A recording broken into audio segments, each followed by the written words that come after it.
Inner ring road కేసులో చంద్రబాబు దాఖలు చేసిన ముందస్తు బెయిల్ పిటిషన్పై హైకోర్టు విచారణ జరిపింది. సార్వత్రిక ఎన్నికలు సమీపిస్తున్న సమయంలో రాజకీయ దురుద్దేశంతో కేసులు నమోదు చేశారని చంద్రబాబు తరపున సీనియర్ న్యాయవాది సిద్ధార్థ లూత్రా వాదనలు వినిపించారు. పిటిషనర్ దృష్టి మళ్లించేందుకు యత్నిస్తున్నారన్నారు. రింగ్ రోడ్డు ఇప్పటికీ ఉనికిలో ఉందని భావించేటట్లయితే 2014 నుంచి బాధ్యులైన అధికారులను ప్రాసిక్యూట్ చేయాల్సి వస్తుందన్నారు. కొందరు అధికారులు 2 పడవలపై ప్రయాణం చేస్తున్నారన్నారు. వారు నీటిలో మునగడం ఖాయమన్నారు. అమరావతి బృహత్తర ప్రణాళిక రూపకల్పన విషయంలో సింగపూర్, ఏపీ ప్రభుత్వం మధ్య ఒప్పందం ఉందన్న ఆయన నామినేటెడ్ పద్ధతిలో సుర్బానా జురాంగ్ సంస్థకు పనులు అప్పగించారన్న సిఐడి ఆరోపణలో వాస్తవం లేదన్నారు. లింగమనేని సంస్థ యాజమాన్యానికి కంతేరు, నంబూరు గ్రామాల పరిధిలో పూర్వీకుల నుంచి వారసత్వంగా వచ్చిన భూములున్నాయన్నారు. ఏపీ రాష్ట్రం ఏర్పడక ముందు 2012లోనే ఆ సంస్థ భూములు కొనుగోలు చేసిందన్నారు. హెరిటేజ్ సంస్థ పబ్లిక్ లిస్టెడ్ కంపెనీ అని 2014 మార్చి, ఏప్రిల్ నెలలో ఏపీలోనే కాకుండా దేశంలోని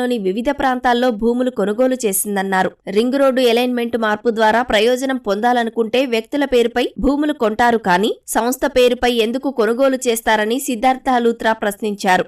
సిఐడి తరపున వాదనలు వినిపించిన ఏజీ శ్రీరామ్ సిఆర్డీఏ చట్ట నిబంధనలను ఉల్లంఘించిన నేపథ్యంలో ఆ చట్టంలోని సెక్షన్ 146 కింద పిటిషనర్ ప్రాసిక్యూషన్ నుంచి రక్షణ పొందలేరన్నారు. రాజకీయ ప్రతీకారంతో కేసు నమోదు చేశామన్న ఆరోపణలో వాస్తవం లేదన్నారు. నేర తీవ్రతను దృష్టిలో ఉంచుకొని బెయిల్ పిటిషన్ను కొట్టేయాలని కోరారు. మరోవైపు ఉచిత ఇసుక కేసులో ముందస్తు బెయిల్ కోసం చంద్రబాబు హైకోర్టులో దాఖలు చేసిన పిటిషన్పై విచారణ ఇరువైపు న్యాయవాదుల అభ్యర్థనతో సోమవారానికి వాయిదా పడింది.